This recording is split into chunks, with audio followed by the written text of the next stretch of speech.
จะบัดไว้ปิวสู่ลมบนเขาสูงภูผ่านน้ำตาหน้าเนื้อทงใดๆชีวิตจิตใจมอบให้มวลชนนักรบทุกคนล้วนใจอาถรรพ์จะต่อสู้ก้าวชัยชนะจะภารกิจปฏิวัติที่ยิ่งใหญ่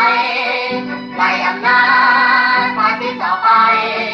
จังการที่มันให้มันคงทำลงไว้ถึงสิทธิเสรีมวลประชาพลังของแดนกำแพงเหล็กกาคือมวลประชามาศาลบอกทหารรับใช้มวลประชามวลประชาชนสนับสนุนกองทหารรวมพลังคนลงไปการเข้าประสานชิงเอาใจ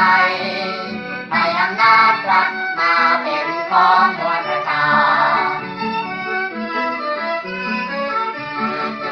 โดนแดงความต้องมีไทยจะบัดไว้ปิวสู่ลมบนเขาสูงภูผ่านน้ำตาหน้าเนื้อทงใดๆชีวิตจิตใจมอบให้มวลชนนักรบทุกคนล้วนใจอาถรรพ์จะต่อสู้ก้าวชัยชนะ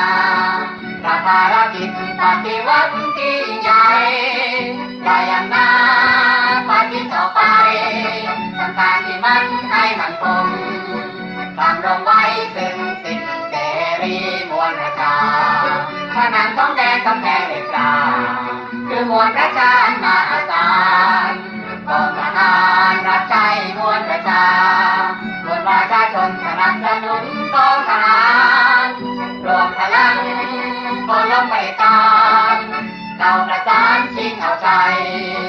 ให้อำนาจรัฐมาเป็นของ